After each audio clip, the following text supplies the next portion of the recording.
Jerry, how are you, sir? I'm doing well. How are you? No, I'm just fantastic, man, here at the Concours show.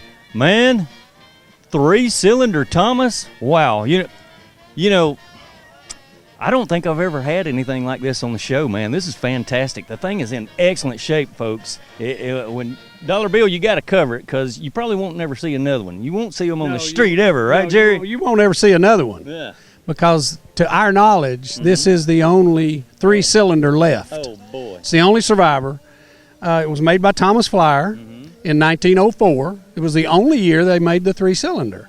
Okay. Because in 1903, like the one over there, they made 1-cylinder, and then they jumped to the 3, and then in 1905 they jumped to a 4-cylinder, and never looked back. All right, so is this what kicked off the whole name, Thomas Flyer, this vehicle? It actually is. The 1904 was the first time they coined the phrase Thomas Flyer in the brochures. Right. And it did not have a model number. A lot of people call it a Model 24 because that's how many horsepower it has, but it's not. In the brochures, which I have some old brochures and some copies as well, but it was called a 3-cylinder Thomas Flyer. Okay. Wow. Fantastic, man. And from what I understand, this thing has ties to the very first great race, maybe? It actually is a forerunner to the car that won the great race. That was a 1907 460. All right. It was a small frame car and a lot of horsepower. This one is the forerunner of that. And actually, Thomas became world renowned for building their motors. Their motors were superb motors, and they were very high quality cars, and consequently they were among the vehicles that were kind of the creme de la creme of the brass age. And what year did you say this was? 1904. All right, Dollar Bill, check this out. Come around here and get a good shot of this engine, because I'm looking at 3 separate jugs here on top of a small block. You have brass intake going into this thing. The belt for the fan is made out of whatever. That's leather. What is it? That's leather. It's actually rounded leather.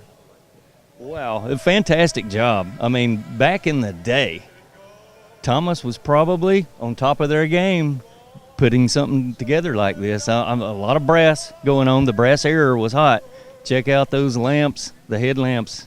Fantastic, man. Yeah, this particular car was restored by a man named Oat Currier out of Landis, North Carolina, back in about 1960. And it's never been touched since, and it actually hadn't even run for the last 30 years. But we got it running this spring, and it runs okay. It's got a couple of little bugs in it, as you would expect, but it wants to run. And you believe this wood? All the woodwork on this car, that's all original? Everything's period correct? Now that I can't tell you. I don't know if Oat put that on, but it is period correct, and it is mahogany. Okay. And I suspect it might very well be original. I know the body is all original. The car is probably 90+% original. Gotcha. All right. That horn works? No, it doesn't even have a bulb. The bulb has dry rotted. Yeah. And we don't want to mess with it. We want to leave it just like it is. Oh, yeah, you wouldn't want to change it. Right. But sitting around on that thing, man, is like sitting around on your couch in your living room. Look at that.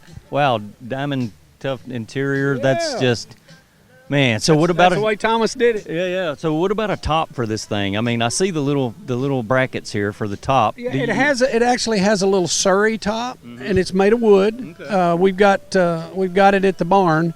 It is unrestored. Okay. But in 1904, this was another feature of this car was that it was the first time the word convertible was used to describe a car. Gotcha. And it was this car. It was this model. How about that? And it had little supports that you could put in and put the top on, or you could take it off. Nice, man. And I'm quite positive you're going to restore the top, and you will have it up and running. I don't know if we're going to do that or not. No? But I would have to, man. You get to put it on the car and go show it, man. That's just me, though. Yeah. Well, you haven't seen the top. It's pretty rough. We might have to just make one that looks like it. Yeah, I could imagine. But to show it off, that'd be fun to have a top. Sure. Fantastic details on this ride. E.R. Thomas Motor Company, Buffalo, New York. Wow, the Thomas Flyer. Jerry, thank you, sir. Thank you. All right.